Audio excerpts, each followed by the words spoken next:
Well, thank you. It's an honor to be here and to come up from Seattle, Washington to Toronto. And I have Tina Luukkonen, John Black, an associate. Tina, are you out there with the pointer? She's an RN. Fully engaged in healthcare. We're working in Canada and about 4 hospitals, including the U.S., and making great strides. British Columbia in 3 hospitals, women's, children's, and the cancer, and implementing what I'm going to review with you. So I've got a few slides here. I'm also going to show you about a 3-minute video. I retired from Boeing in 1999 and started my business as sponsored by the Japanese from Toyota that worked in the Kaizen promotion office for ICHIL, the father of the Toyota production system. So we've been working primarily in healthcare the past decade and applying these tools. And in my book, The Toyota Way to Healthcare Excellence, is full of case studies. We just finished up 6 years at Virginia Mason Medical Center, which is probably the premier example of the Toyota method in the world. The hospital they're going to cut the ribbon on in 24 months is built all on these principles and using 3P production preparation processes.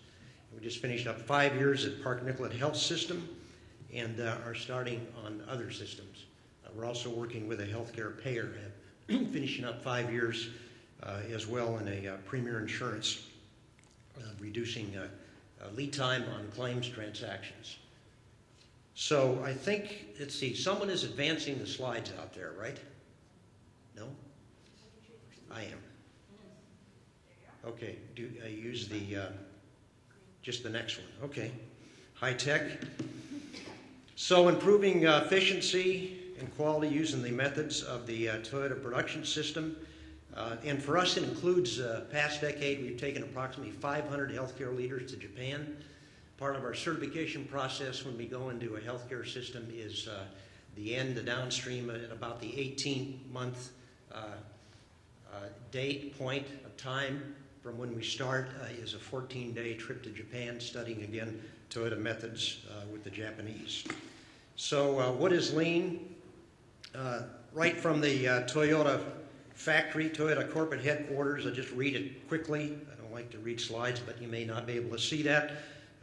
Toyota production system is a fundamental principle of customer first, and in the case of me presenting to you, it's patient first.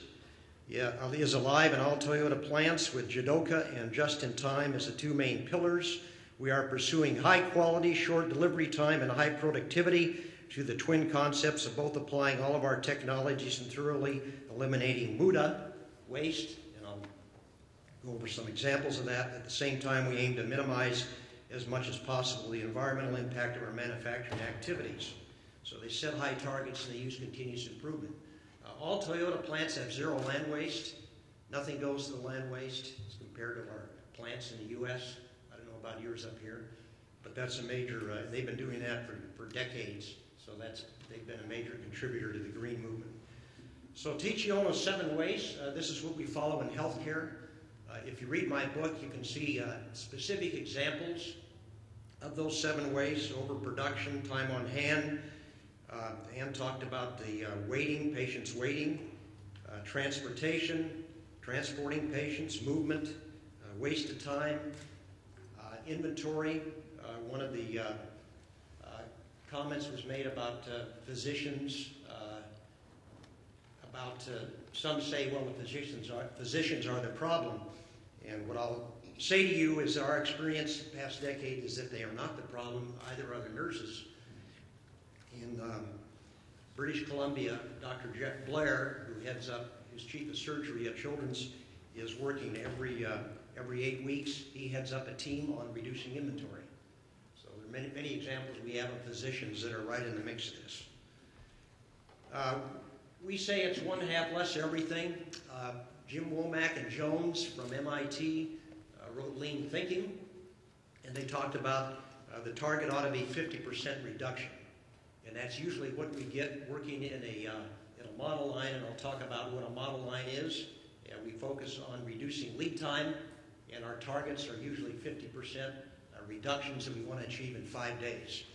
And we most of the time achieve that or better. So the number is 0. You've heard about Six Sigma. We don't promote Six Sigma. We want to go to 0. No defects, mistake proofing, and we want all patients to be satisfied with their service. We want healthcare to be aligned cross-functionally across all service lines, and no waste. Here's a slide right out of ICHIL's book, the Toyota Production System, the functions of work and waste, and you can see there that the amount of work not needed at all, non-value added, and some work that needs to be done, but that's non-value added but required. The network is pretty significant. All of our value stream maps that are drawn regardless of the service line, be it heart, cancer, urgent care, whatever it is, about 95 to 98% is non-value added. And so we target, it's a big target. So what do we want to do? Well, we work on changing the mind of medicine, and it's patient first, it's waiting is bad, defect-free medicine, not well errors are to be expected, we're human. Rigorous accountability, not diffuse accountability, not finger pointing, no new resources. We don't want to, not adding resources, we want to reduce waste through lean. So we go into a system and we say, we're going to spend no money, we're going to add no people, no large machines, no space, and no inventory. So we want to go in and we want to address the waste. Real-time QA, managing from where the work is done, or the Gemba. We have no time urgency, not we have time, in the spirit of improvement, we must try. So we challenge everybody that says, well, we can't do it. We're the government. We can't do it, it's the government. Or we can't do it, the physicians, they're not going to buy into it. We can't do it, the nurses union. So we just say, forget the can'ts, all right? Forget the can'ts, and let's just challenge ourselves. How can we do it? So what's the Toyota mindset? And this comes the great quote out of Fast Company magazine by Fishman. And he said, you can buy the books, you can hire the consultants, you can preach about it, and you can run out of energy, and you can end up going back to business as usual. So we've had these movements in the country: quality improvement, TQC, process improvement, process engineering. And so what Toyota says is what we have, our system is teachable, learnable. It doesn't matter what industry. It's not a set of goals, because goals mean there's a finish line and there is no finish line. So when you start, it's never ending. It's never over. Someone else that we use in our system is Shingo Shingo, 50 years, a consultant to Toyota. And in retrospect, this book of his is outstanding. Our chief anesthesiologist, Dr. Kaplan, Robert Kaplan, at Virginia Mason, took this book and put it into a process by which they have really targeted and focused defect-free processes within surgery at Virginia Mason. Shingo Shingo pretty much said he was under the spell of SQC, SPC, and thinking that you have to accept a certain level of defects, and came to realize that the goal should be a zero QC system, and that's what we focus on. Of course, you all know about Henry Ford, the Ford Motor Company. Toyota adopted some lean concepts from Ford, smaller lot sizes, Kanban, and machines in the order of use.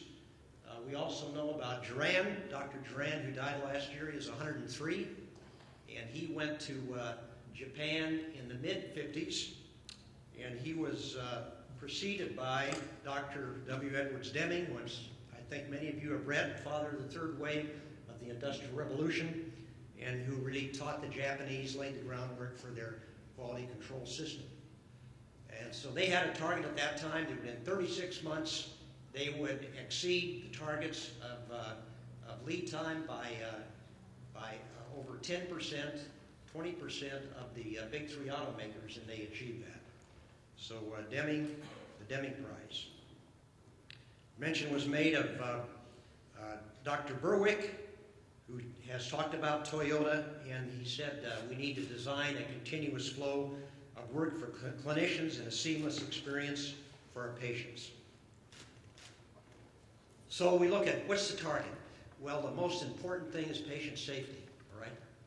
The most important thing is patient safety. So we work in a model line in Children's Hospital, British Columbia, in critical care. We work in radiation oncology in the cancer hospital, and we work in women's birthing. And the focus there is no mistakes. Canada reports killing up to 24,000 Canadians a year. It's the same number. When I was speaking in the UK, at the beginning of the year, it's about the same number in the UK, and it's about the same number in the US. So that's about 90,000 a year in those three continents, three countries that claim that they're killing patients. So what are we looking at? We're looking at the global production system. And Tina, if you can start there on the left, the just in time. We want to deliver care just in time. Jadoka on the right, we want to build into our machines, all of our machines that we use in the OR, wherever they, in radiation, wherever we have a piece of equipment, we want to build in a machine that detects abnormalities. We want people doing standard work to tack time, which is the demand that is necessary in a clinic or surgery. We want materials delivered with a signal by Kanban. We want one-piece flow. And you'll see in the video I'm going to show you a supermarket system. So we want to eliminate receiving inspection, we want to eliminate warehouses, and we want Cardinal and the other healthcare suppliers to deliver right to the floor, okay? Directly to the floor and cut out the inventory. We want machines to be operational available. We want to make sure that they've been checked, particularly for patient safety, and we want a pull system. We want production level. July of this year, the Surgical Services Unit at Park Nicollet Healthcare System implemented the waterfall cascade scheduling concept, and they leveled surgical services. Took about 3 years. And we went cost reduction to the elimination of waste. What are the principles?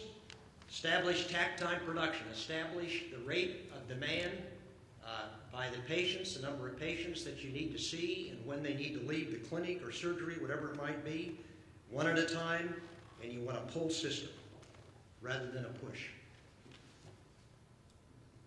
So here's a slide that sometimes the air just gets sucked out of the room when you have CEOs, and we were in a major system, 500-bed hospital a couple of weeks ago, and we don't sign anything less than a 3-year contract, and it's usually 5 years. So what we're talking about here implementing is a 20-year project, okay? This is not 5 years, this is not 10 years, and we look on anything up to 10 years as tactics. Anything over 10 years is strategy. 5 years, you want point improvements. The next 5, you want to connect those vertical developments, such as you will find if you study the Virginia Mason Medical Center, where they have a cancer model line, where they've connected all the dots. And then you want plane improvements, where you're replicating the process across, for example, at Park Nicollet, standard rooming across 24 clinics. And then you want spatial improvements, which is three-dimensional, which includes your finance systems and your supply and the whole chain. So what do we look at? We look at a model line concept. Here's an example right out of Park Nicollet. We had 5 consultants working on each line: surgical services, family practice, hospital, digestive center, and the revenue cycle. So you want to go into a specific physical part of the service line and tackle that and then connect the dots. The attributes on the left, what do we look for? We want standard work in place. We want ongoing 5S. We want no patients waiting in a queue.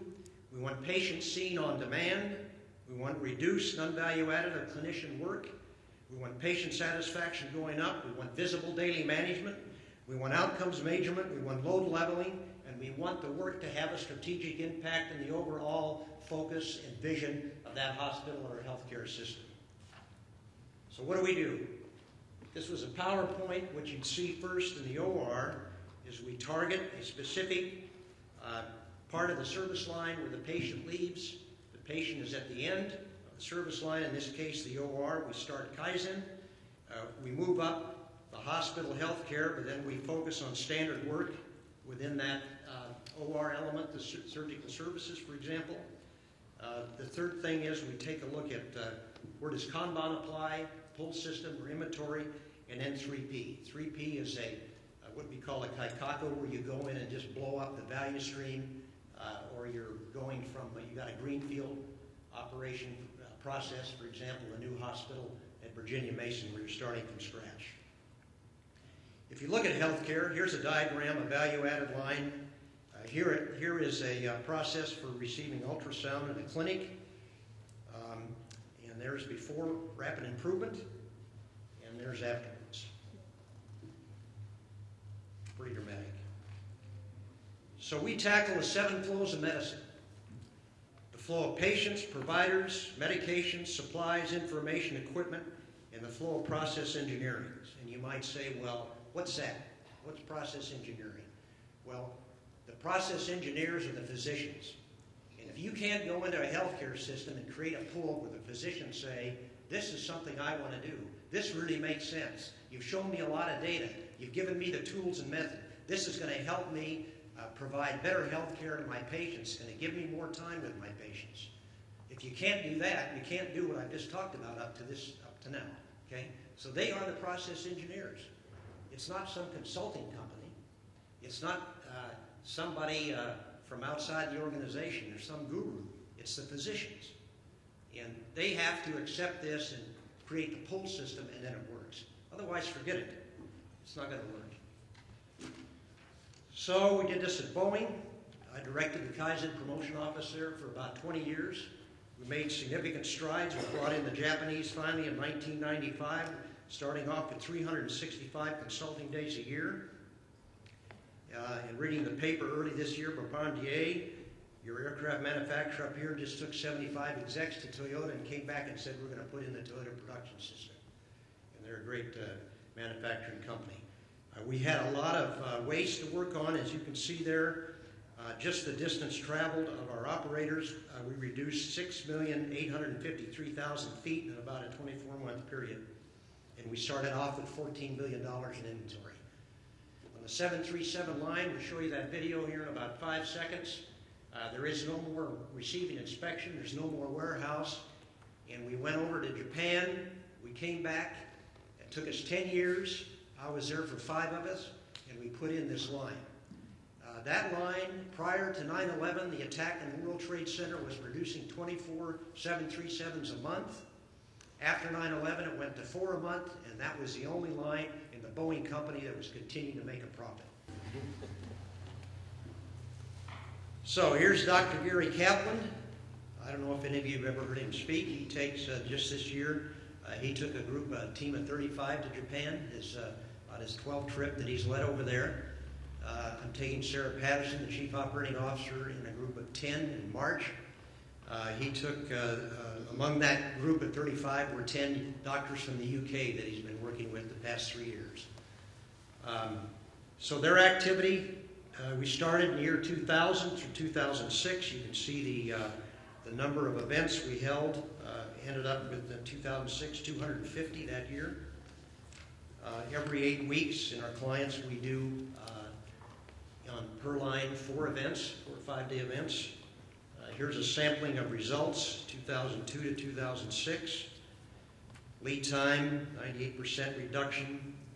Lead time in surgery supply, 85% reduction. Emergency department diverts, 50% reduction. Screening colonoscopy process, 43% reduction in lead time, etc. Here's their margins.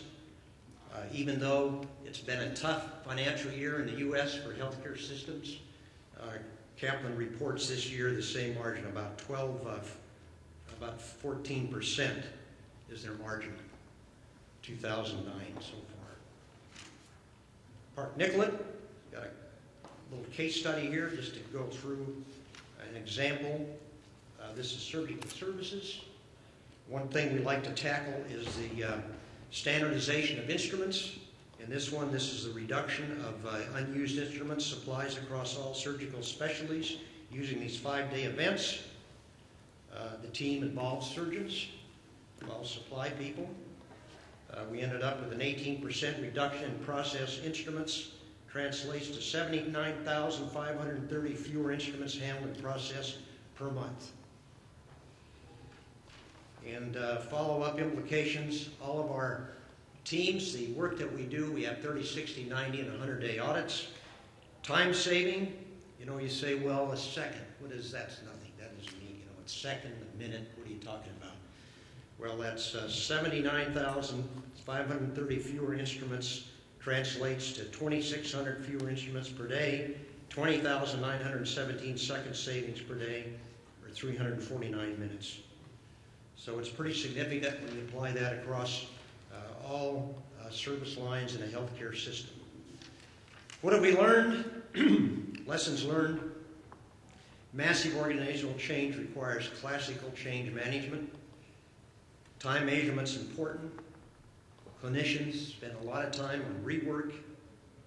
Standard work is key. Healthcare resembles a mixed model production line. Batching is our own doing, is everywhere, and contributes to long patient waits. And we're moving from an era of trying to just work faster to doing the same work in less time. So, thank you very much, ladies and gentlemen.